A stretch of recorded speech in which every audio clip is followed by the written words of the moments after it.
All right, good evening, everybody. Hello, my name is Jeff Hunt. I'm the director of the Centennial Institute. Thank you for coming out to this very important issue Monday. This is something that's very close to my heart. We've been working on it throughout the last legislative session, and we're going to jump right into this issue and tackle it with some great minds and hopefully come away with some good arguments on how to defend against this issue. So the Centennial Institute is the think tank here at Colorado Christian University. We host public forums like this. We publish white papers, and we're the host of the Western Conservative Summit, which is coming up July 1st through the 3rd. This is a just fantastic gathering of conservatives from across the country. It is the largest gathering of conservatives outside of Washington, D.C. It's going to be at the Colorado Convention Center, July 1st through the 3rd. You can get tickets at westernconservativesummit.com. We would love for you all to be there. This event will sell out. We're on track to sell out early, so make sure you get your tickets early. We've spoken with all the presidentials. We've got confirmations from Eric Metaxas. Anyone ever heard of Eric Metaxas? Great author. He's going to be there. Ben Sasse, Senator Ben Sasse from Nebraska. Senator Tom Cotton, he's the one that led the effort against Barack Obama on the Iran nuclear deal. He'll be speaking there. Lila Rose, a great pro-life warrior. Carly Fiorina, presidential candidate, will be there. She's fantastic. She spoke last year. She'll be speaking again this year. Hugh Hewitt's going to be hosting a lot of the events at the Western Conservative Summit. Stephen Moore, the economic whiz from Heritage Foundation, is going to be there as well. So 4,000 attendees, 250 media outlets are going to be there. It's a huge event, so please get your tickets soon because it will sell out. That's westernconservativesummit.com. I'm really excited about next month's Issue Monday, and I want to make sure you all know about that as well. On May 9th, we're going to host Dr. Aaron Friedberg. And Dr. Aaron Friedberg is a brilliant man from Princeton. He's going to speak. Listen to the title of his talk: A Contest for Supremacy, China, America, and the Struggle for Mastery in Asia. Pretty compelling stuff. He's professor of politics and international affairs at Princeton University, where he's taught since 1987, and co-director of the Woodrow Wilson School's Center for International Security Studies. He was Vice President Dick Cheney's top advisor on China. So that's going to be May 9th, back in this room. You're not going to want to miss it. It's going to be awesome. That's our next Issue Monday. So before we begin, I like to do two things. We want to make sure that we say the Pledge of Allegiance and that we pray. So join me. Please stand and join me for the Pledge of Allegiance. I pledge allegiance to the flag of the United States of America and to the republic for which it stands, one nation, under God, indivisible, with liberty and justice for all. Great. And please stay standing. We'll say a quick prayer. Carrie Brem, where's Carrie, our director? Oh, there she is. Carrie's going to lead us in a prayer. Please join me in a word of prayer. Dear Heavenly Father, thank you for this beautiful day and the sunshine and the moisture we received that will make everything bloom and grow. Thank you for providing for all our needs and allowing us to gather together to discuss issues of great importance such as this. Thank you for Colorado Christian University and the Centennial Institute, institutions that are willing to take a stand for life and liberty and moral clarity. Speak to us tonight, Father, and bless these people up on the stage and in the audience that we might have your wisdom. Bless the students that go forth from this university. Help them to be bold and filled with your Holy Spirit in a world that bombards them with messages often contrary to your word. May all that we do and say be acceptable and pleasing in your sight. And we pray this all in the matchless, powerful name of Jesus, our Lord and Savior. Amen. That's awesome, Carrie. Thanks. She's not only our operations manager, she's a poet, apparently.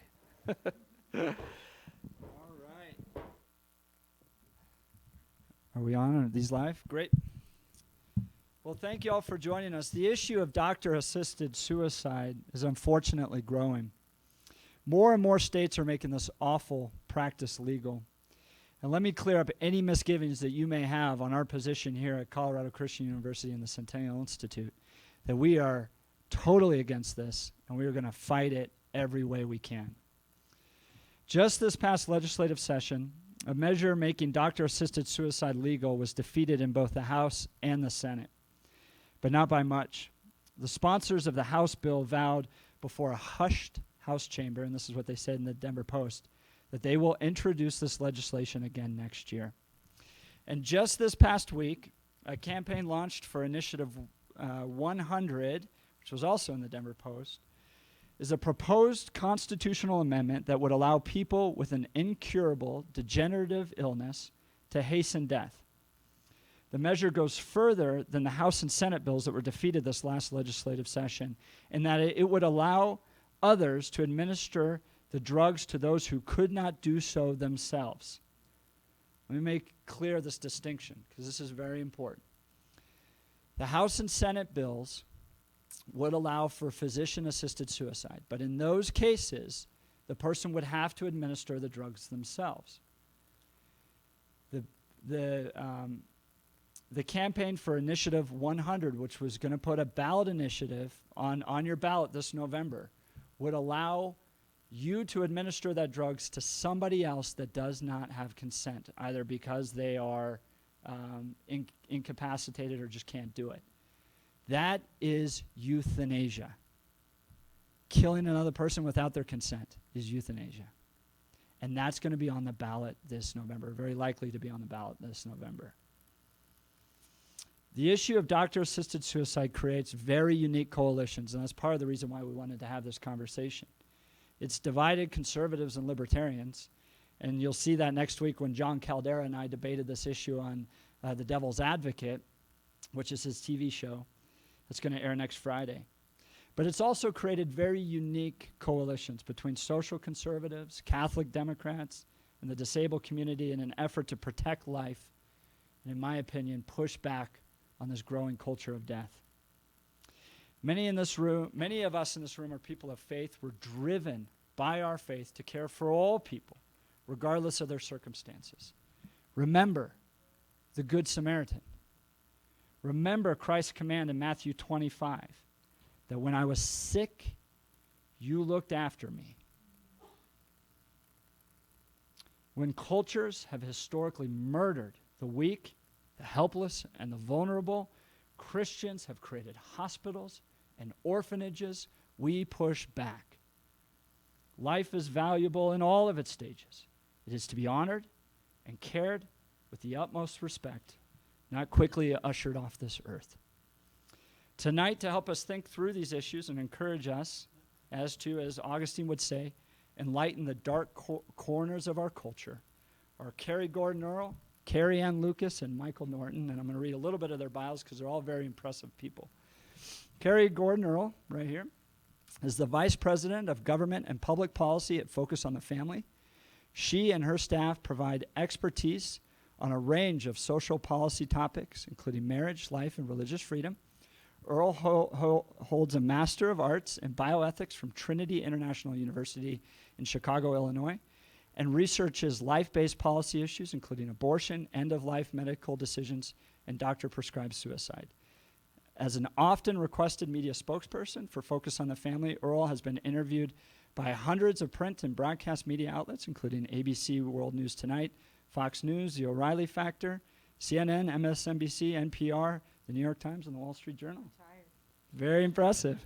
I'm going to skip to Michael Norton because I want to talk about Carrie in a kind of special way. But Michael, at the end, is the President General Counsel of the Colorado Freedom Institute, a nonprofit legal organization dedicated to defending the First Amendment religious freedoms guaranteed to Coloradans and other Americans. Norton is also an attorney with Thomas N. Shuffle and Associates. After a number of years of private practice of law, Norton served for 5 years with Alliance Defending Freedom. Has anyone ever heard of ADF? Great organization. Mr. Norton was part of that and was a good fighter there for them, where he led efforts to prosecute healthcare frauds by abortion providers. He's also successfully represented several Christian organizations in their fight against the Obamacare abortion pill mandate. In 1988, Norton was appointed United States Attorney for Colorado by President Ronald Reagan. During his 5-year term, Norton directed the U.S. Justice Department's criminal and civil justice priorities in Colorado. And I'm going to jump to a very important part here. Norton is married to Jane Ellen Norton. Anyone know Jane Norton?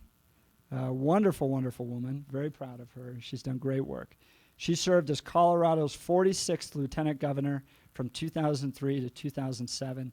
They have 4 children, 7 grandchildren, 2 great-grandchildren? I don't know if I believe that.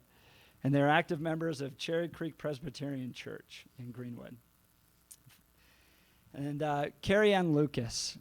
So reading about Carrie Ann Lucas's bio and what she's done is quite remarkable, and I want to spend some time here bragging about her. Carrie Ann Lucas is the founder and executive director of Disabled Parents' Rights in Windsor, Colorado.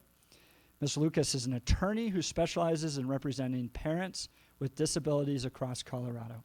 Ms. Lucas, a former teacher, has spent nearly 20 years working for disability rights organizations.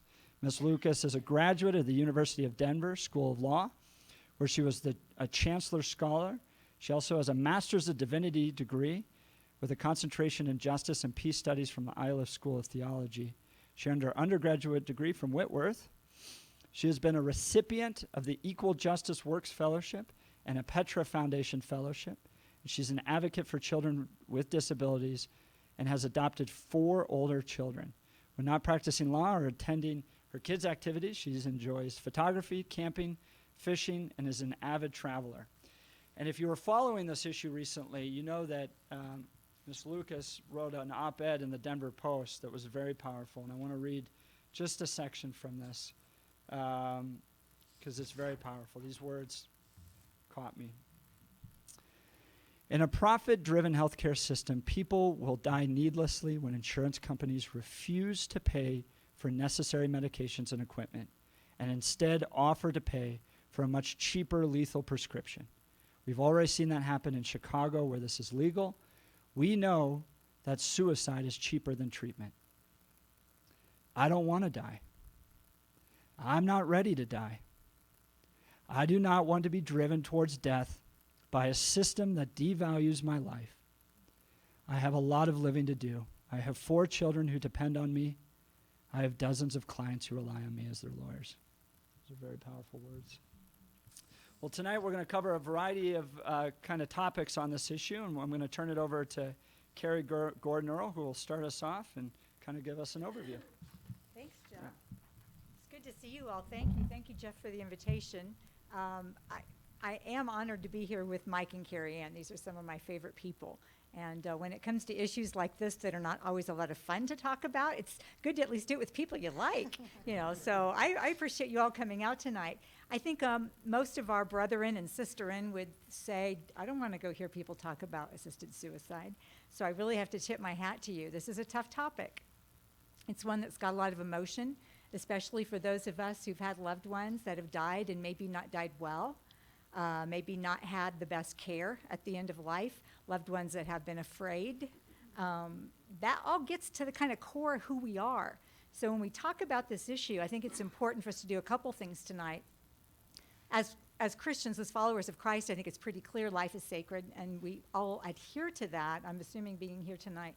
But we need to also get down to the facts, because when people talk about this issue, sometimes it gets distorted. The media, God bless them, sometimes don't get it right, either intentionally or unintentionally. Our side, our voice has to really fight twice as hard and speak twice as loud sometimes to be heard. So by you being here tonight, I hope you can think of it as a bit of an investment. And we're going to have a Q&A at the end. I'm going to talk a little bit, and then Mike, and then Carrie Ann. Because we do want to answer questions. We don't want anyone to leave tonight with misconceptions, if we can help kind of get to the core of this. And I'm going to start out by just saying, as a disclaimer, people who disagree with me on this issue can have very good intentions.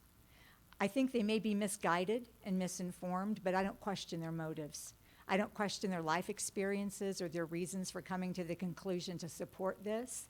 I can have a conversation with them without that becoming part of it. But I want you all to leave here tonight better equipped to have these conversations with your friends and your coworkers, maybe your church members. So I'm going to bring up a couple questions and answer what I think are some of the common questions that come up. First of all, what are we talking about? I'm going to say what we're not talking about. We are not talking about refusing treatment. We are not talking about saying no I don't want any more treatment. I want natural death to take its course. That is not what we're talking about. Mentally competent adults in the United States can already say that at any time. You can say, I don't want this treatment to continue. Your legal surrogate through an advance directive can say they would not want this treatment to continue. We're not talking about keeping people alive. If anything in this healthcare system, the onus falls to undertreatment, not overtreatment. Are you getting overtreatment from your insurance company? I don't think so. We get our premiums, our bills paid sometimes.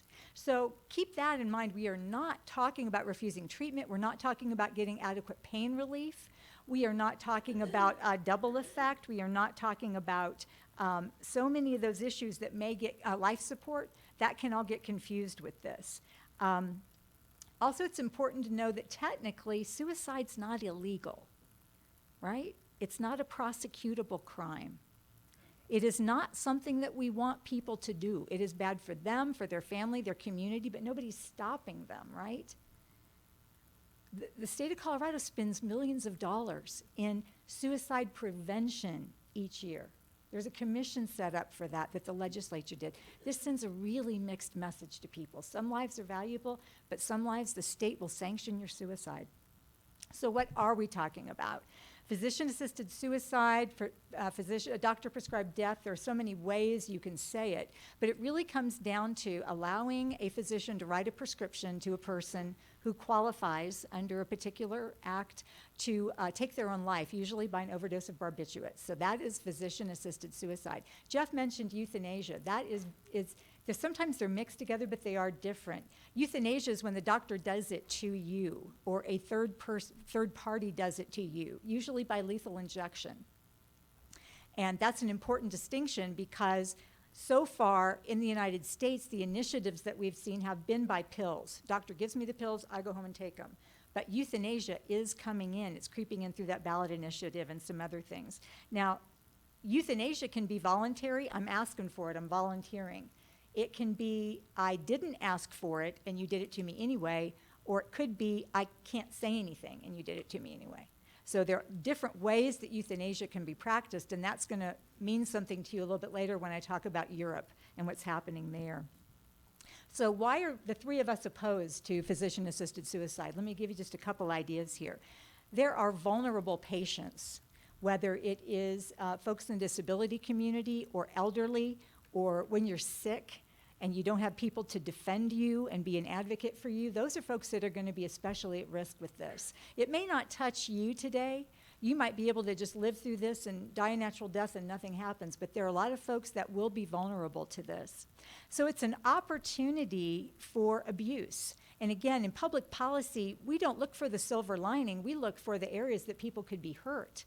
We are like the Good Samaritan. Wouldn't it have been nice if they could have passed a law that the man didn't get beat up in the first place? That's what we're trying to do, not just to put a Band-Aid on it. So you could have an impatient heir who's waiting for an inheritance. You could have a caregiver that is very tired. Caregiving can be exhausting. And this is legal. And they can get their loved one to sign up for it. They can even go to the Walgreens and pick it up for them. They can bring it home and give it to them. And nobody would know whether it was voluntary or not. And those of us who've taken care of older folks or people who are vulnerable after surgeries, I've done that in my family. They're sure dependent on me to give them the right pills when the doctor sends you home with a bag full, right? It can get very tempting, I think, for folks to not do the right thing. And that's where public policy comes in. Carrie Ann's going to talk about the profit-driven healthcare system, and Jeff alluded to that, but just think about it. If a bottle of pills is $300, but good end-of-life care looks limitless in cost, that can be very tempting. So even though they talk about assisted suicide being a choice for the patient, what kind of choice is it when life is expensive, but suicide's free? Doesn't that kind of set up a little bit of tension there for that patient? So who's pushing this? Who are the proponents of this? There's a group in Denver, here in Denver, I say here in Denver, but I'm from Colorado Springs, so I say up in Denver, called Compassion and Choices. Don't you want to sign up for that? I mean, somebody paid really good money for that brand, right? For that name to come up. It's kind of like Coca-Cola, Compassion and Choices. How could you be opposed to that? Well, it came out of a group called the Hemlock Society. Now, that's a very different picture. is the Hemlock Society. Does anybody remember Derek Humphrey, who wrote a book called Final Exit? Anybody heard of that? It was a book that you could check out from the library, and it would teach you how to take a plastic bag and put it over your head and kill yourself. And there were people getting that access to that information who were not terminally ill, who didn't qualify for any of these bills, who were taking Derek Humphrey's book and killing themselves. So that's the roots of Compassion and Choices. When you hear about this issue, and it's going to be really slick sometimes, remember the roots of it are people who come out of the Hemlock Society organization. Now here in Denver, they have about 75 staff people on staff at Compassion and Choices, and in 2014-15, their annual revenue was $16 to $19 million. This is not a small organization. It is mostly donations. There may be some foundation money, but this is nothing to kind of us to yawn about in Colorado as far as the ballot initiatives that may come. Are opponents trying to change the language to make this more palatable? Yes, absolutely they are. You're going to hear phrases like aid in dying, choice in dying. You're not going to hear the word suicide. You're not going to hear anything negative about this in the press and from them because they are trying to make it more palatable. When you've got initiatives like this that are significant changes in the culture, and you see proponents of it trying to change the language, it makes me suspicious of what the real agenda might be and whether that is being exposed and being brought out. They don't like the term suicide, but if someone dies of unnatural causes, think about this for a minute. It's either homicide or suicide if it's not natural. So under these laws, it's going to be one or the other, and we need to call that what it is. What is the status of this in the United States? Well, right now there are 4 states where it's legal: Oregon and Washington, which were both passed by ballot initiatives, and then Vermont and California, which were passed by the state legislature. There have been a truckload of bills in the last 20 years to try and legalize this. Only 2 states have done it by state legislature, and that's been in recent history. This has not been well received by most state legislatures. In the state of Montana, they have a court ruling that says it might be legal as an affirmative defense, but I don't really count that as being legal. So what's happening here in Colorado? As Jeff alluded to, we've got 2 ballot issues that are in the pike. Not one, we have 2. Well, 3. 3. Well, technically there is 3, but one's kind of an offshoot. So we basically have 2, and I know that Mike and Carol and Carrie Ann are going to talk more about those because they're the attorneys.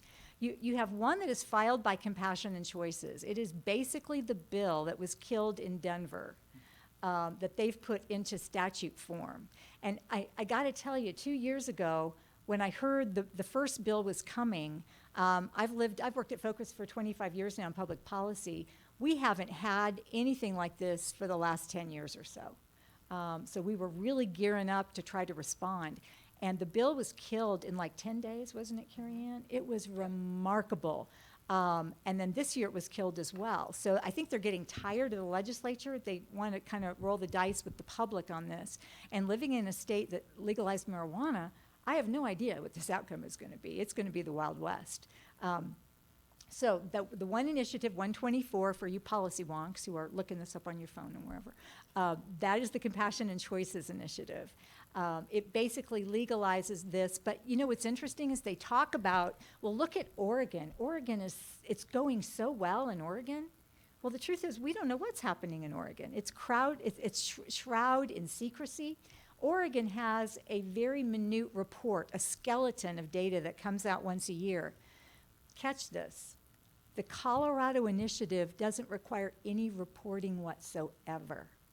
None. There would not even be a report. We would not know what was going on. It allows a third person to coerce a patient to take the drugs. It allows deadly drugs to be given to a patient that can't communicate. It's got more holes in it than a piece of Swiss cheese. It's just very dangerous. Then you have Initiative 100, which is the euthanasia one that Jeff alluded to. That's being run by a man who really wants to have euthanasia available for anyone. Carrie and I were talking a minute ago. She said it could be a 19-year-old who didn't get his date to the prom. I mean, it is that open-ended. So those are the types of initiatives we're watching. Mike Norton has done tremendous legal work through the years, through ADF and other organizations, to try to stop these initiatives. Carrie Ann is working on those this time. She is filing motions with the Secretary of State's office to rehear these. She's trying to slow this down. It's a locomotive coming, so pray for her and encourage her. We're going to try and tie this up in court. It could be they can't start they haven't collected any signatures yet, so it could be early May, mid-May, and that could be leaving them 8 to 10 weeks to collect 124,000 signatures. As Carrie Ann said, that's possible, but pretty ambitious, wouldn't you say? It's about So- 1,600 signatures a day. And So- over about 75 days that they'll have in the time it takes to brief this with the Colorado Supreme Court. So it's about 1,600 signatures a day. So that's quite a few, and that's for each bill. So Yeah, so Quite a lot. there's quite a lot they can do, but we're not sitting on our laurels to wait and see if that happens. We're moving forward with that. So those are just some of the basics I wanted to give you so that you're moving forward with those building blocks. And I'm going to turn it over to Mike to talk a little bit about the legal, and then he'll turn it over to Carrie, and we'll have some Q&A. Well, thank you very much, Carrie, and I too want to thank Jeff Hunt and the Centennial Institute for allowing us to be with you tonight, and always an special honor for me to participate in anything having to do with Colorado Christian University and the Centennial Institute, and I'm just honored to be here, and thank you for that, Jeff. You know, you will hear or have heard the statement by many of us who are opposed to death by doctor-prescribed death, something the opponents want to call death with dignity, but we don't want to call it what it is, which is doctor-prescribed death. You will hear us say that this puts us and our society on a slippery slope towards the development of policies and programs regarding end of life that we simply don't think it is right for us to be on.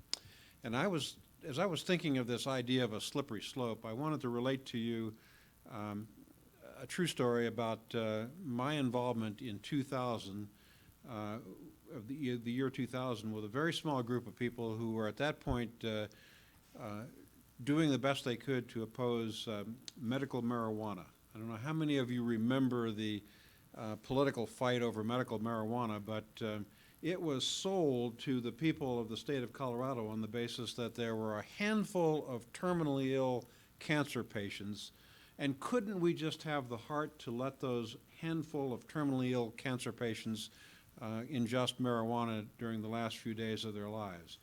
Well, after the medical marijuana initiative was adopted by the people of the state of Colorado, over the course of time, according to former Attorney General Suthers, there were 125,000 medical marijuana permits issued, 75% of which were issued to people between the ages of 18 and 24 who claimed to have bad backs, as I at least understand it.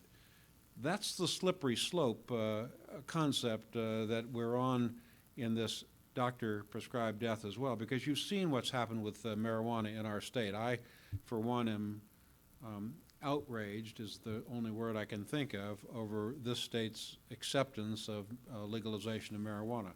Makes us the laughingstock around the world. We were in Israel 2 years ago, and we'd introduce ourselves to people as from Colorado. Oh, you mean that's where marijuana is legalized? That's what people know us for. That's what we're famous for.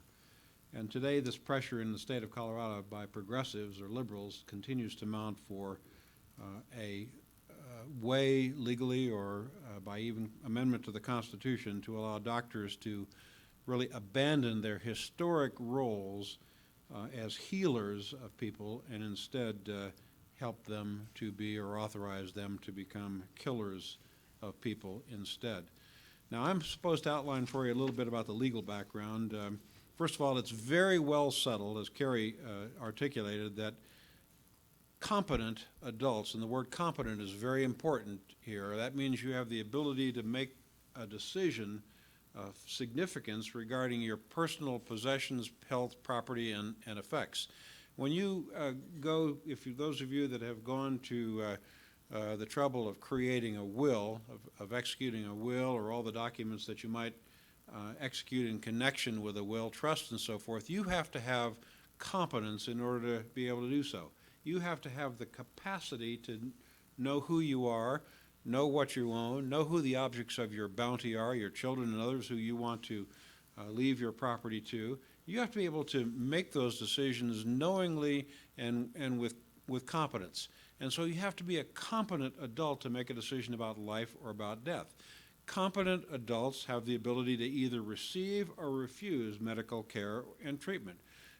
Carrie outlined this very well. We do not have a duty or an obligation to accept and receive medical care or treatment if we choose not to do so. In 1983, my oldest son was terminally ill from a rare form of leukemia that had not been identified by doctors in more than a dozen cases in its discovery, none of which had been survivors. All of the patients who had been afflicted with this form of leukemia had not survived.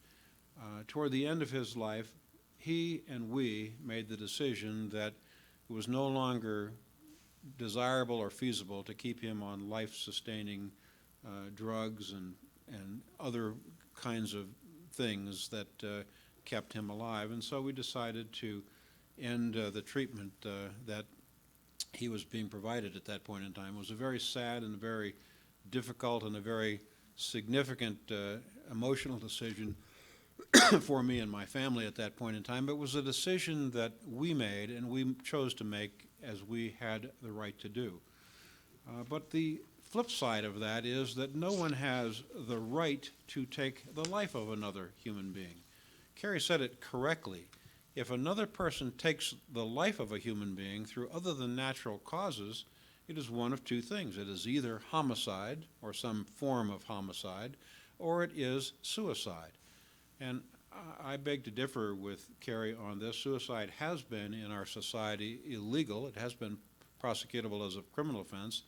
The tides of our world are changing remarkably and dramatically. We all know that, and we've all seen that over the last 15 years in our society as progressive efforts in such things as marriage and religious liberties, and now even life and death decisions, abortion, and issues like that have just taken on incredible power and force of their own.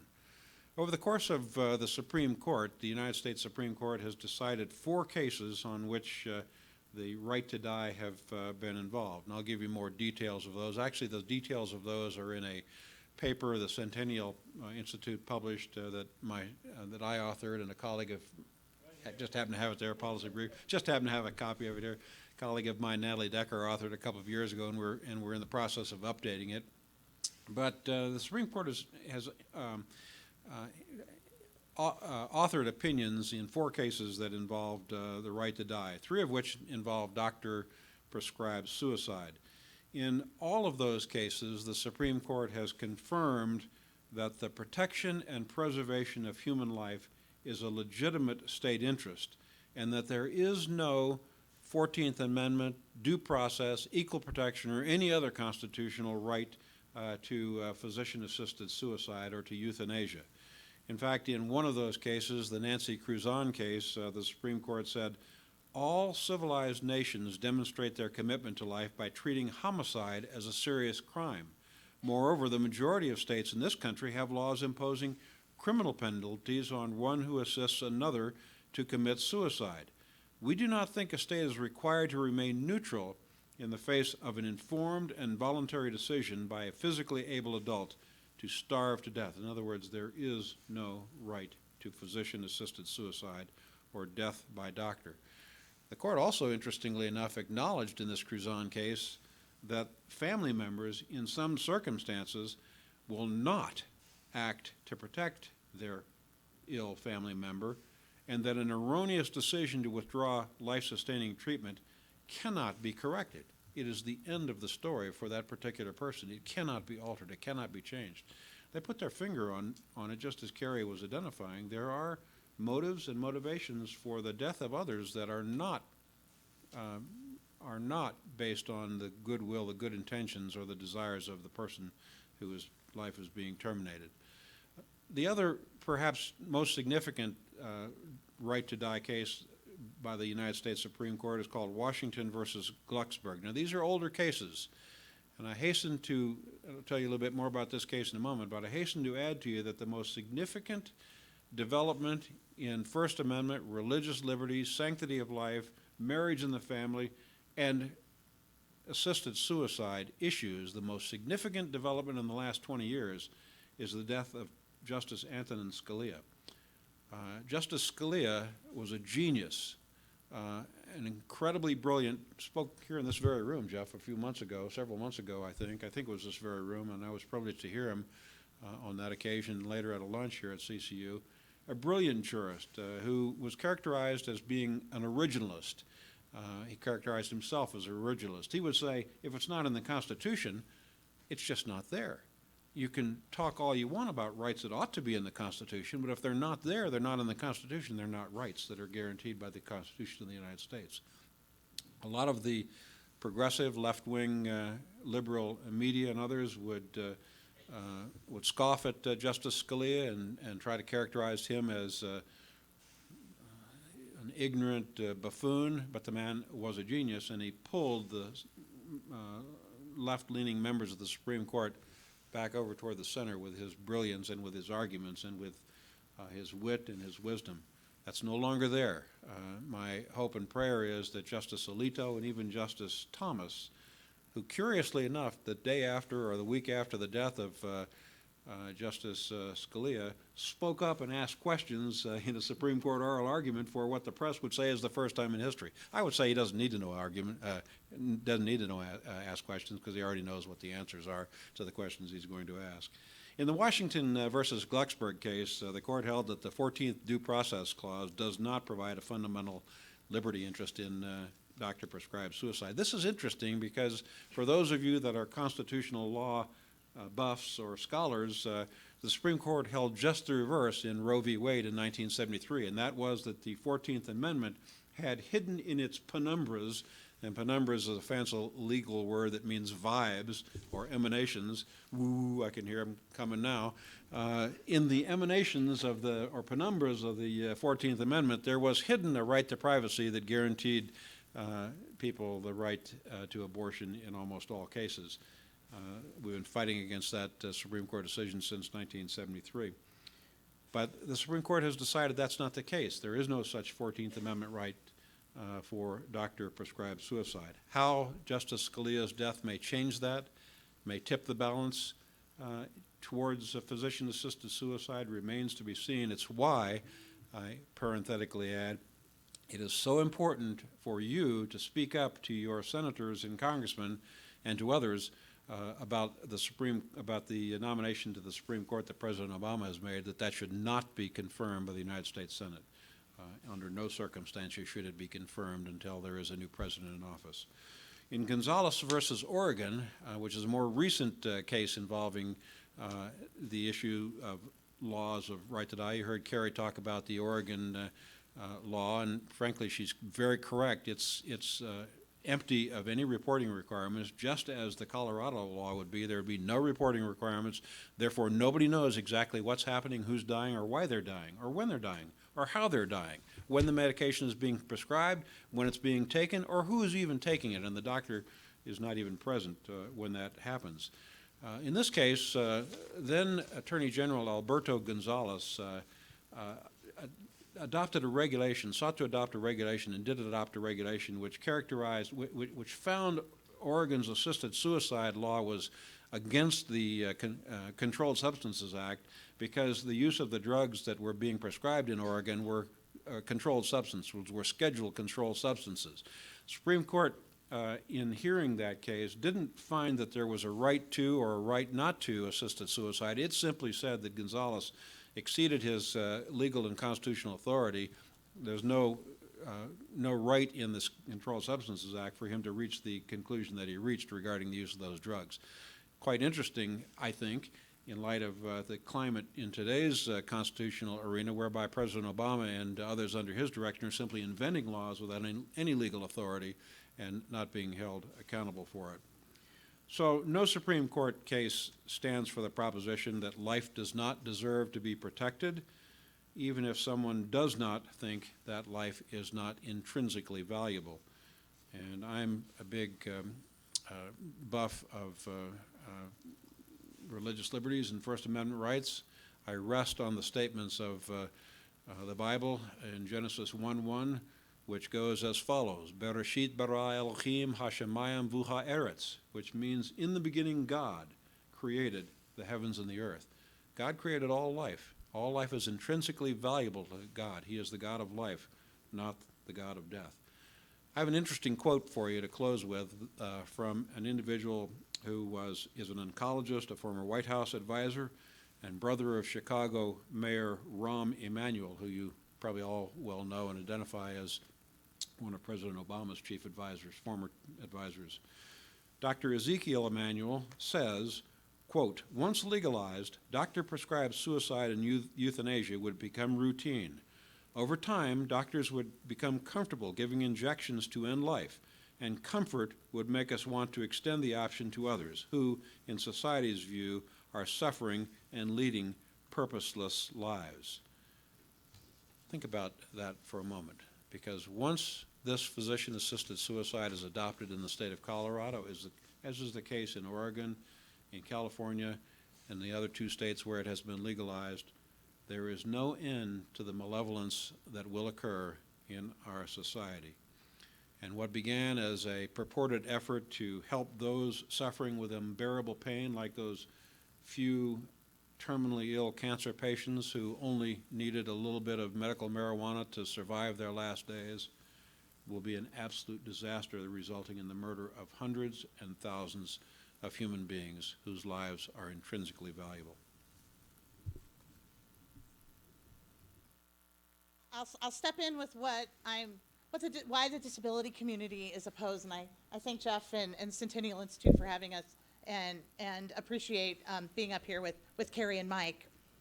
The disability community is, of course, not a monolithic community. But what is true is every single major national or disability rights organization that has taken a position on the issue of physician-assisted suicide opposes the legalization. Every single one who's taken an issue, taken a position on this issue, opposes. Now, Compassionate Choices, which was, as Carrie noted, the Hemlock Society before, has put one of their former directors, is now the executive director of a small organization in California, and she's filing legal briefs in New Mexico, where they're trying to legalize physician-assisted suicide through a court case. And they're trying to say, oh, but they're a major disability rights organization. They're not. And certainly not within the disability rights legal organization, of which I've been a part of for 20 years. They've never been a big player in that regard, and continue to not be. And partly because they ignore the will of our community. And our position is that if assisted suicide, physician-assisted suicide is legalized, mistakes will be made, and people's lives will be lost through coercion and abuse and mistakes. Undoubtedly. These laws, and you'll see when in the language of the ballot initiative, we're talking about people who are dying, they say. They're not. This is not about people who are dying. These are talking about people who have a terminal condition, which are many of us. I'm sitting here as a person who qualifies under every version of any version of these laws that have been proposed in any state. I have a type of muscular dystrophy, and without life support, I would not be here. And without my ventilator, I wouldn't have months to live, I wouldn't have weeks to live, I would have hours. And I'm a person who's sitting here who qualifies under this law, and I could become depressed. I could have any of the things occur to me that could happen to any middle-aged woman. Something could happen to one of my children, my law practice could fall apart, I could lose my house, my cat could die, any number of things. My parents could pass away. I could become depressed. And I'm a smart person. I could go to a doctor, and because I have to rely on Medicaid for home health, so I have to have Medicaid for my primary insurance, I'm stuck going to the doctor that happens to take Medicaid at that time. And because we frequently have budget cuts, the pool of doctors is ever shrinking. So I could be stuck going to a doctor that I don't know. Or because I have Medicaid, I could just go to a doctor I don't know. And I could talk about how horrible my life is and how I would no longer want to continue living with the level of disability that I have. And because the medical establishment devalues disabled lives, I would likely walk away with a lethal prescription instead of the mental health care I would so desperately need in those moments. As an example of why and how the medical establishment devalues our lives, I have a 25-year-old daughter who has a severe intellectual disability and physical disabilities. Last fall, she had an appointment to get a couple teeth extracted, and it had to be done under anesthesia. And I'm sure as most of the college students here have had their wisdom teeth pulled, you far prefer to have that under anesthesia. She went in for this tooth extraction at the hospital. And I was asked, does she have a do not resuscitate order? Now, I dare say most young adults having teeth pulled are not asked if they have a do not resuscitate order. On the other hand, it was in a hospital, so it's not an entirely uncommon question, but still not something asked of most 25-year-olds. So I said, no, she does not. I was then asked, do you want one? And I looked at the woman. I'm looking at my daughter sitting here who's healthy, disabled, but healthy. And I think I probably gave her a look like she just grew horns and had snakes sprouting from her ears or something. But she asked again, are you sure? When I said I did not want one. Yes, I'm sure. That's how little her life is valued as a woman with a severe intellectual disability. And under the proposed Initiative 100, because she does not have a guardian, I could orchestrate a medical power of attorney for her to sign that includes the right to give her a lethal injection, which is what they are asking for in Initiative 100. And she could be murdered in that way, and having never asked for it. That's involuntary euthanasia. And that's what Initiative 100 allows. And that's what, and we see the slippery slope in effect here in Colorado already. We have 2 ballot initiatives proposed. One to legalize assisted suicide, which also has a mechanism to allow euthanasia. And I'll get to that in a little bit when we start talking about what does self-administration really mean. And then we have Initiative 100, which proposes to allow euthanasia by lethal injection. The proponent of this bill got up and testified before the Legislative Council about how he envisions death clinics. Kind of like we have medical marijuana doctors to give you a medical marijuana prescription, he envisions death clinics where you can go get your lethal injection. And this is not restricted to just physicians. This can be any medical professional. A CNA could open a practice to administer a lethal prescription. And that would be allowed under this law. A podiatrist, a chiropractor, a doctor, a nurse practitioner, a pharmacist could all open clinics, open death clinics under Initiative 100. And coercion and abuse will happen under both of these laws, whether it occurs through the legislature or whether it occurs through some sort of ballot initiative. We've seen it in Oregon. The proponents of these initiatives, Compassion and Choices, frequently says, there are no reported instances of abuse in Oregon. That's because there's no reporting of any substance at all. Of course there's no reported abuse because they don't collect any statistics that would allow anyone to uncover abuse. And even if the limited statistics that they collect did allow someone to study it and find it, they can't because they destroy those statistics after they issue their redacted reports of summary statistics. So nobody can even go in and study what's happening. Scholars can't do it, lawyers can't do it, doctors can't do it. Nobody can go in and find out what's happening in Oregon. And what we would have in Colorado is even less information because there's no data collection at all.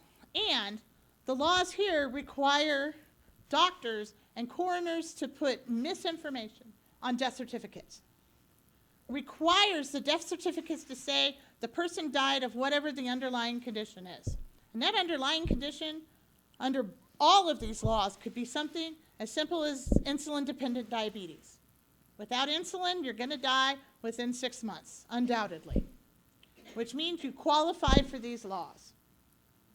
There are lots of conditions that without treatment could result in death in 6 months or less. That's the more conservative bill. That's Initiative 124. Would allow somebody with type 1 diabetes to access a lethal prescription. These are not people who are dying. These are people who have years and decades, scores of decades to live. People who could live 50, 60, 70 more years with medical treatment that could access a lethal prescription. And part of the reason why our community is so concerned is we see what happens when profits drive healthcare decisions. It would be easier to get a lethal prescription than a wheelchair, than a properly fitting wheelchair. And that's the case in Oregon and Washington and Vermont today. It is far easier to get a lethal prescription than a properly fitting wheelchair. And way easier than trying to get a van with a lift or a ramp to your house, for which there's very few public funding sources to help people with that. But the state will pay for it in Oregon. But in Oregon, you can get this, and Washington, the state will pay for a lethal prescription. And we've seen that happen. We've seen it happen. Two widely reported cases, that of Barbara Wagner and Randy Stroop, are two individuals who had cancer, who wanted to access 2 forms of chemotherapy, treatments that are today common. Not as common at the time they were trying to access them a couple of years ago, but because of the nature of advances in cancer care, what treatments that are available today may not have been available even 3 and 4 years ago. And they now target treatments based upon the exact genetic footprint of a specific cancer, as was the case with Barbara Wagner. Medicaid in Oregon would not pay for their chemotherapy, but each of them got a letter saying, but we will pay for a lethal prescription. That is not a free choice, that's coercion. That's not a real choice. And when the proponents talk about choice, people have the choice. Well, I don't want to see anyone commit suicide. Everybody has that choice to make that happen. You do not need to involve our medical system, and you certainly don't need to involve the government in doing so, which is why I'm so flummoxed by the number of libertarians who support physician-assisted suicide, because what they're supporting is not individual choice. They're promoting the government being involved in their individual choice, which seems against everything I know about libertarianism. And this is not, we view this not as a conservative issue or a progressive issue. This is an issue of social justice from our perspective. Because while certainly there truly are a handful of people for whom palliative care does not work, who do die in pain, who have very difficult deaths, undoubtedly. And a very small percentage of even that very small percentage could potentially benefit from this bill. The risk of harm to the larger society is so great that our community is quite united in opposing a physician-assisted suicide. Because this so-called treatment will become the default. I use a ventilator that costs thousands of dollars per month. It would be far cheaper to give me a $300 lethal prescription than to pay for even a week of my ventilator. And when some bean counter in an office, some underwriter for an insurance company is making those life and death decisions, I'm not going to come out ahead. My kids are not going to come out ahead, and my community won't come out ahead. And the safeguards, the so-called safeguards in these bills, do not protect people. They're worthless. First of all, let's talk self-administration. Initiative 124 and the proposed bills at the Colorado legislature talk about self-administration. Well, when you start looking at that, and you start looking, if somebody ever were to go to court on this issue, you start looking at how the term is used in regular medical practice. Everybody in this room has probably self-administered a medication to somebody else. Now, maybe not some of you younger folks who don't have kids yet, but anybody who's had kids has self-administered medication to their children. You've given your kids Tylenol or aspirin or ibuprofen when they're sick. You've given your family members the medication after surgery. You've given your family members medication when they've been prescribed antibiotics. And anyone who's had children has done this. Anybody who's in a caregiving role to any adult has done this, because that's self-administration. That's not administration by a doctor or a nurse. That's individual giving themselves the medication. And in ordinary use, that involves me giving my kids medication. That would involve me giving, say, an elderly parent medication or my ailing spouse medication.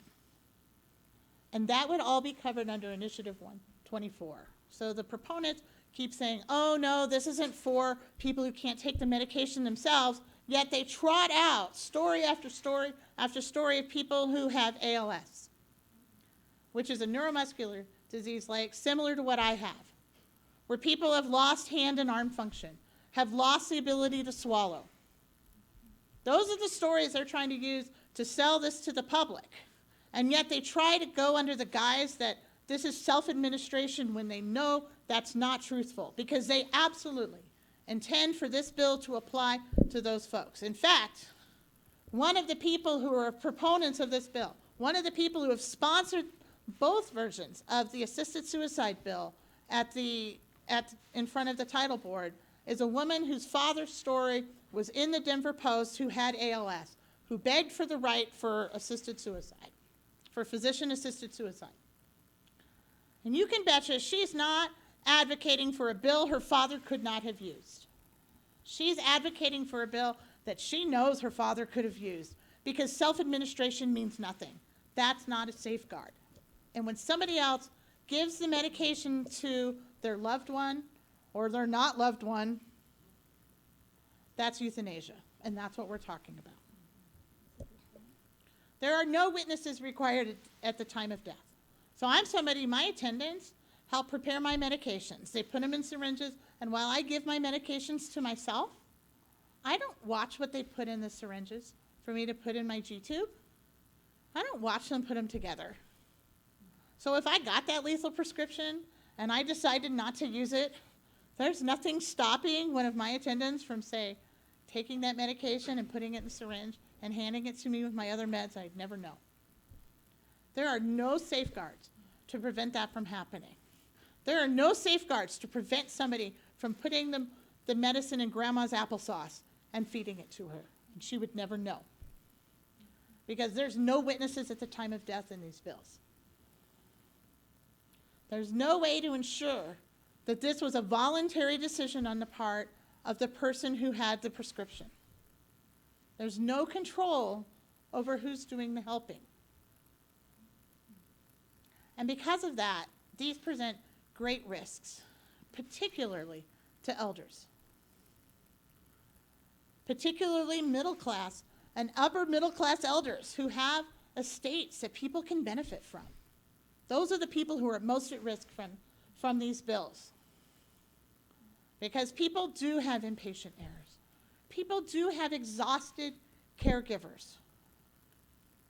And honestly, people do ask. People do say at the end of life, please help me die. Anybody who's worked in hospice and worked with people who are dying have heard people say that. But that's not who's going to be harmed by this bill. Those people who truly are at the very end stages of life. That is the very tiny population that could potentially be helped. But meanwhile, the number of people who could be harmed is great. And so that's why our community is steadfast in our opposition to this bill. So I think Aren't you glad she's for us? I mean, she's awesome.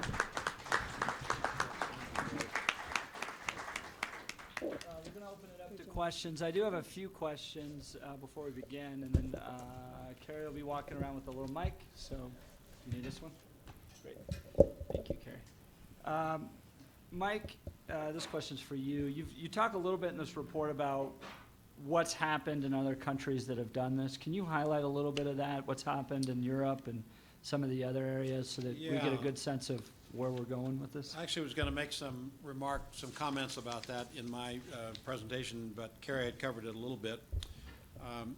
There are only a handful of countries in the world that have permitted or enacted, at least that we know about, doctor-prescribed suicide.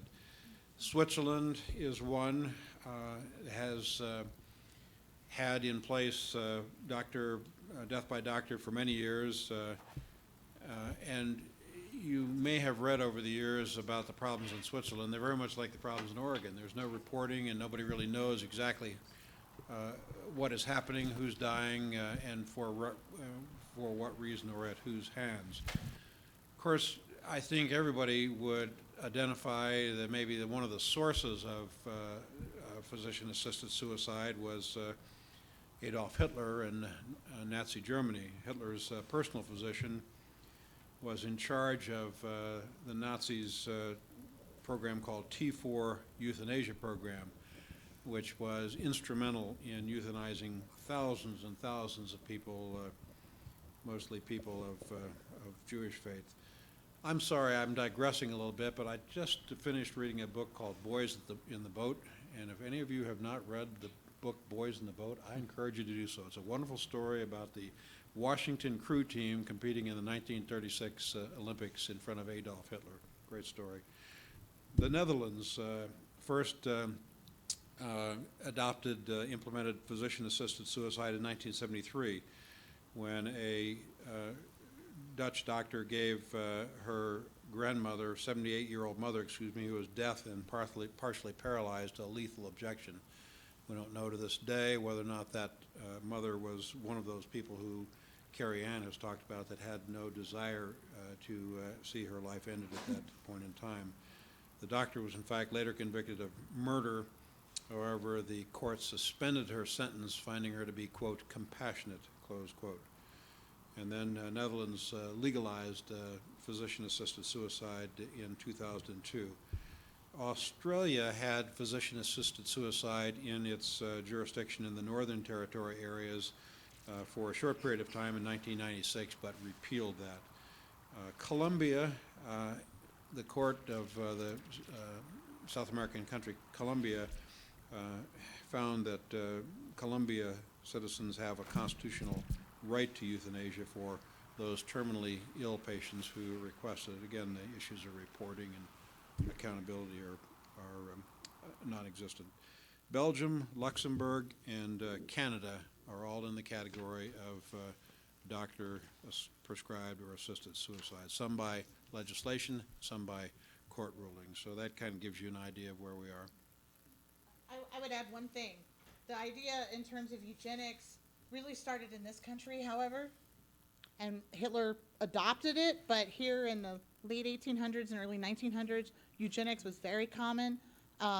It culminated in a Supreme Court decision called Buck v. Bell, which is still good law, that said where the Supreme Court said, 3 generations of imbeciles is enough, about a woman who was presumed, who actually did not, but was presumed to have an intellectual disability, and her right to have children and forced sterilization. But also you had Harry Halcyon, which is the Black Stork, who created a 1920s silent movie about his efforts at eugenics and to murder disabled infants. So we have a long history of this in this country as well, which fortunately we had moved away from by the 40s.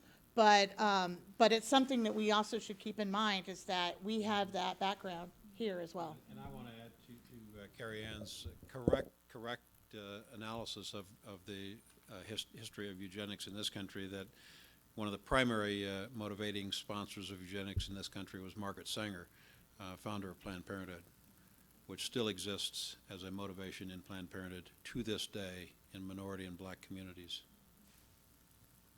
Let me say one thing about another.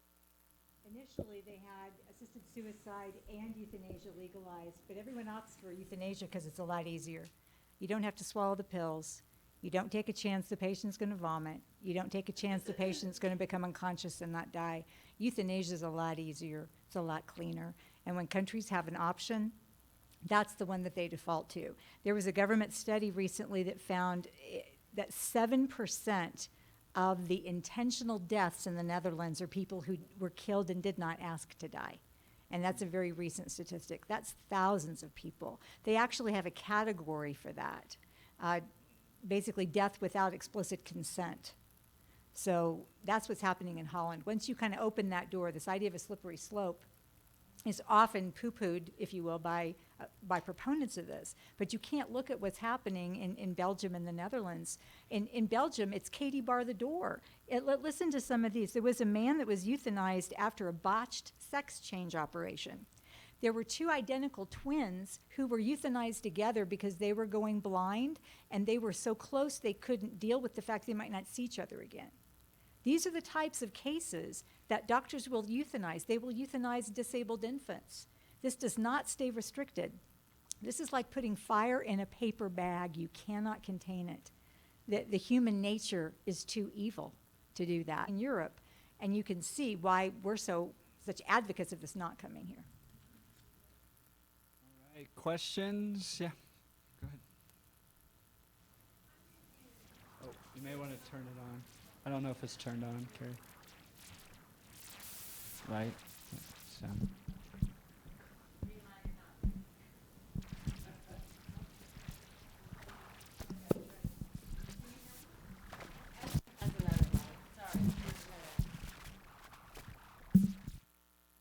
I'm confused about whether or not 100 is on the ballot or they are petitioning to get on the ballot.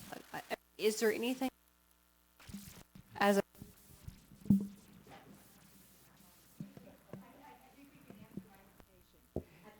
Both of these initiatives are before the title board. They are in the process. They have not given, they've not been given the green light to collect signatures yet.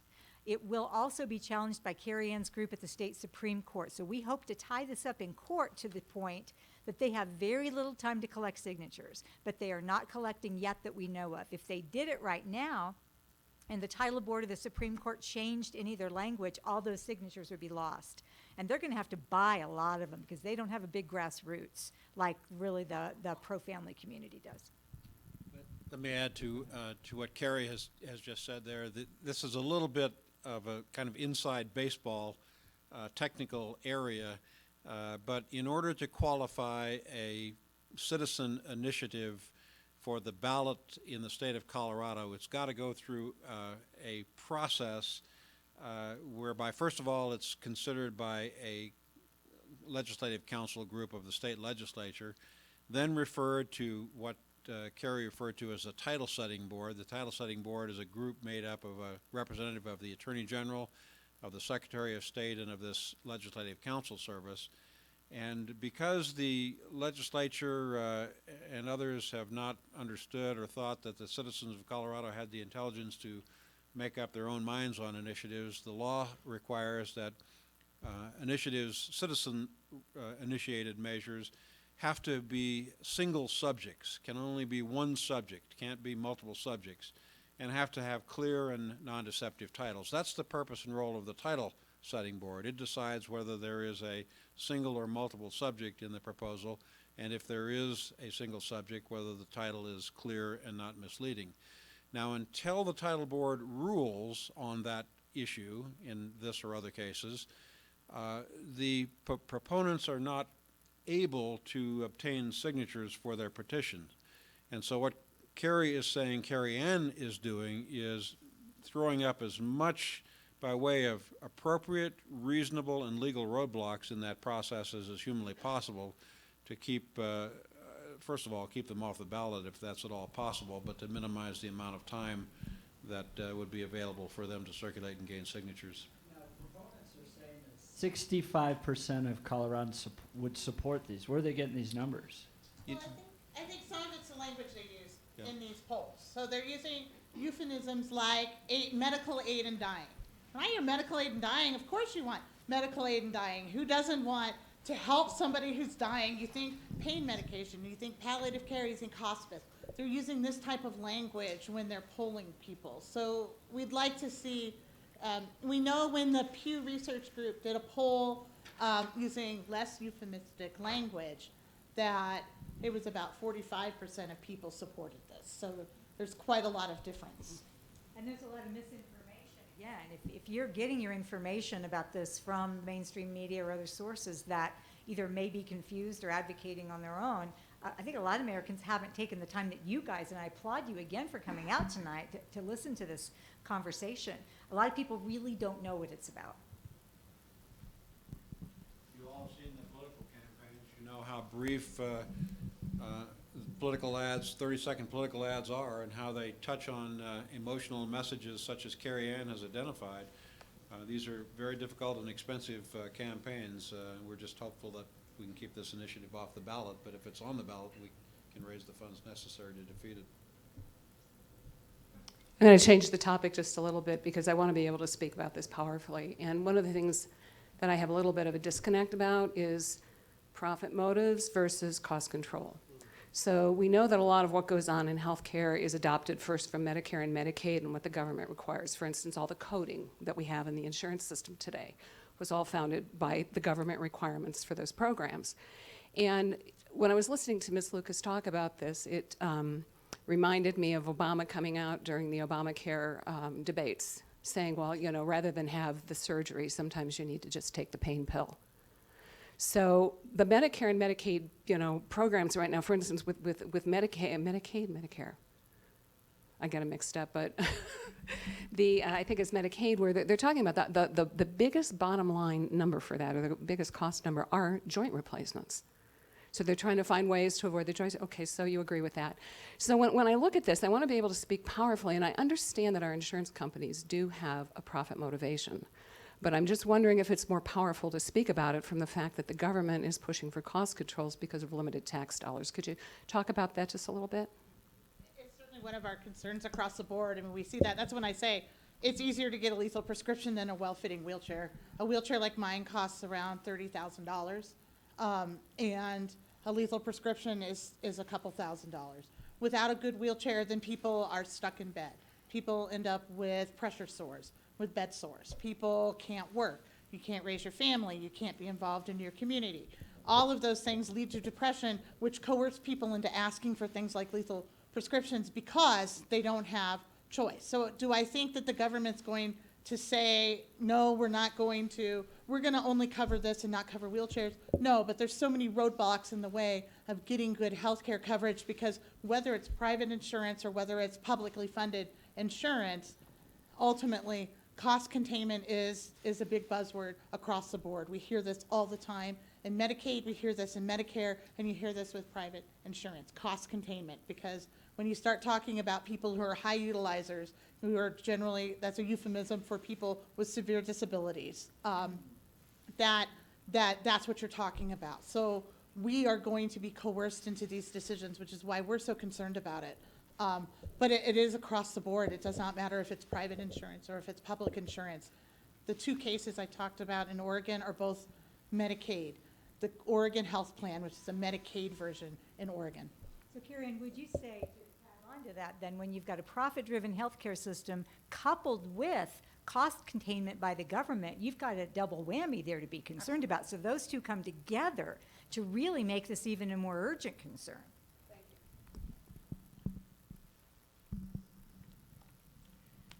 Ross Haas here. Two observations and then a question. There was a case 10 years ago in Belgium where a young lady of 37 had her romance collapse. She shopped around, finally got a doctor who said, "You've got autism." And that finished her. She was able to commit suicide under the system. The question, we're talking 101 or 100 and 124, which are initiatives. But I thought initiatives applied to statute law and amendments applied to the Constitution. My understanding that these would be statutes. They would not be amendments to the Constitution. Well, 100's an amendment. It It's a is, constitution. okay. Yeah. So you have a mix there. Yeah, the distinction is that an initiative can be, there are two measures, a referendum, which comes out of the legislature, or Right. an initiative, which comes from the citizens. Right. Either one can affect either a statute or the Constitution. Doesn't apply to one or the other. could apply to both. One of these are constitutional, as I understand it, and Correct. one of these 100. is legislative. Correct. 100 is a constitutional provision, which is a very much more difficult thing, by the way, to change down the road if it Right. does get adopted. You look at legalization of marijuana, for example, in the Constitution, than a legislative measure. And the other observation was that the German word for this is Leben unwürdiges Leben, life unworthy of life. And it's all one word. Thank you.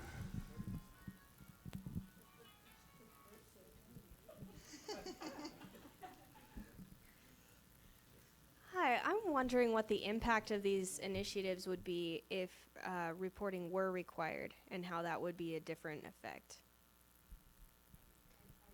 If reporting were required on the doctor-assisted suicide. I think if reporting were required and true, actual reporting, I think it would be easier to uncover the number of stories of abuse and coercion and mistakes. We know of some in Oregon. For example, the case of Thomas Middleton, who was a gentleman with ALS. His caregiver got him to sign over got her named the executor of his will, got him to sign over his property to her, she was one of the people who helped him get the lethal prescription, help him take the lethal prescription. She was later prosecuted for essentially stealing his estate. His case is not reported in Oregon at all. So when the proponents say, oh, there's no reported instances of abuse, because there's no mechanism to do so, but we know the abuse is out there because we know of cases like Thomas Middleton. The very first case in Oregon was a woman who had advanced breast cancer but had a history of depression. Her doctor said, no, you don't qualify for this, referred her for a mental health evaluation. That person said, no, she doesn't qualify. She doctor shopped, which this bill actively encourages. She doctor shopped till she got to one of Compassion and Choice's doctors, who then gave her the lethal prescription. We know those things are happening. Better statistics would help uncover it, which would make it less palatable to the general public. They very much fight against the statistics because they really want this in the dark. I'm sorry. I'm sorry, go ahead. Oh, I was just going to say, there's also kind of a closed community in these states where Compassion and Choices has a network of doctors that they refer people to. So it's not hard to find somebody who will do this. So my position is, irrespective of the transparency or lack thereof in the reporting of doctor-assisted death, I would still be opposed to it on public policy grounds. All human life, particularly human life of those who are elderly, infirm, disabled, and vulnerable among us, deserves to be protected and preserved, not destroyed. Are there incentives given to physicians by the government or by healthcare insurers to encourage them to encourage people to engage in doctor-assisted suicide? Should there be laws against that, or are there laws against that? In theory, the measure, at least the Compassion and Choices measure, tries to address that. However, so there's not direct incentives. However, there are incentives to hospice providers, for example, to keep costs down. The reimbursement rates decrease the longer somebody remains in hospice care. So there's some disincentives that way in terms of prolonging life already. So we'll probably see that happen here, but nothing directly saying, oh, if you prescribe a lethal prescription, you get these bonuses. I wouldn't see that happen right away. I wouldn't rule it out down the road, but we wouldn't see that happen right away. When you look at palliative care in Europe, in countries where this has been legalized, it is not a growing, thriving practice of palliative care. And again, this is anecdotal stories. I haven't been there, but I have heard and read of people who have said their family member was put into a hospice. They go back to go visit and the bed's empty, and they said, where's my family member? Oh, they decided they wanted euthanasia, so we euthanized them. So you have almost a sense of palliative care is not provided, and people don't go for that kind of care in some communities because they're afraid they may be euthanized. We've got the government's own report in the Netherlands saying 7% of people who are dying there of actionable actions from a doctor have done so without their permission. So that in and of itself is a little frightening. My question is, I'm going to direct it to Mike Norton. and it's based on the Thomas Middleton. And what you described is she obviously got all of the things signed over to her, and then she induced the drugs that killed Thomas Middleton. My question is, why wasn't she accused of murder instead of just stealing? You know, I don't know enough about the facts of that case to be able to answer that question. Can you, Carrie Ann? Because the death certificate is falsified to say that he died of ALS, his underlying disease, not the lethal prescription. So when you have a death certificate that does not say homicide, does not say suicide, there's no way to prosecute the death. And we'll see that happen here. And I guess I would ask a little follow-up question. Was the information about the motive of the person who caused the death discovered some time after the fact of the death, or was it known at the time of the death? It was a little bit after the fact of the death. I think there were several months that went by because it took her some time to get all the property transferred to her name before she was prosecuted for that piece. But the way these laws are written, it makes it impossible to prosecute somebody, and particularly in Colorado, it would be absolutely impossible because it grants blanket immunity to people who are at these deaths. So there's just no way. There's no way to build the case. We see the same thing in the marijuana industry. You see, the feds have, I mean, it's against the law, it's against federal law to traffic in marijuana. But they're just not enforcing the federal law here in the state of Colorado because of the problems with the legislation. Creates escape clauses. What I'm wondering is, wouldn't there be statistics available and accountability by the cause of death registered on the death certificate? No, because the cause of death is falsified to say the cause of death has to be, the bill says they have to put the cause of death being the underlying illness. So take somebody who has breast cancer, they have to say they die of breast cancer, not the suicide. And so there's no differentiation. I mean, there should be a differentiation between cause of death and manner of death. There isn't, and this requires them both to say the underlying illness. So it will not say suicide, which brings up another issue. Then you have issues with insurance, you have issues with will. And the other thing you can't do is we all might want to put a provision in our will saying if our loved one, if we die of assisted suicide, these people don't inherit, this is where my money goes. This bill, the bills before the legislature and Initiative 124 would invalidate those provisions of our own wills. So we could try to prevent that from happening to ourselves, and it would invalidate those provisions. No, that's wrong. One more back here.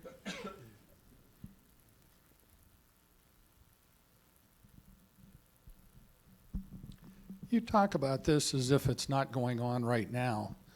But I had experience with an employee. We bought a health insurance policy that said generic drugs only, thinking that that's all we ever got.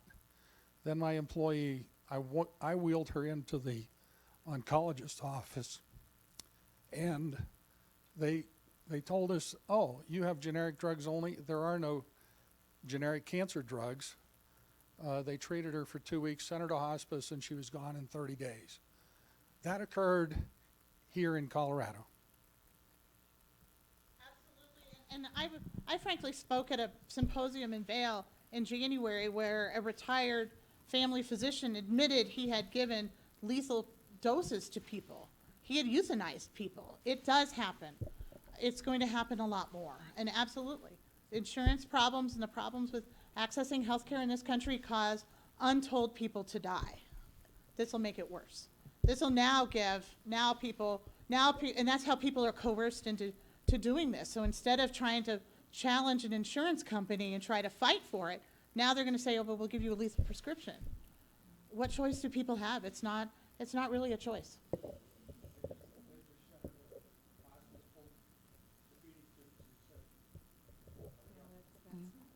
Right. Well, can we all give a round of applause and thank Carrie, and Mike for this? Thank you all very much. You know, I get the question a lot, why does a Christian college have a think tank, and why does a Christian college host events like this? I carry around this with me, and I wake up every morning and I read it.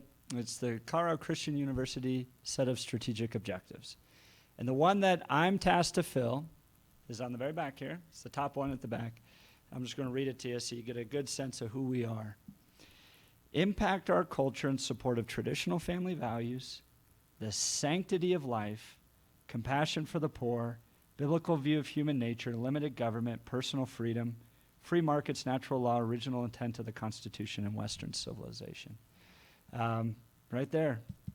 To impact our culture in the support of the sanctity of life. We often think about sanctity of life in the context of, the preborn, which we fight very hard for, but it means all of life, including to the end of natural death. And so grateful for you three to be here today and help us think this through. And all of you all that signed up, we're updating this public policy brief that we did with Mike last year.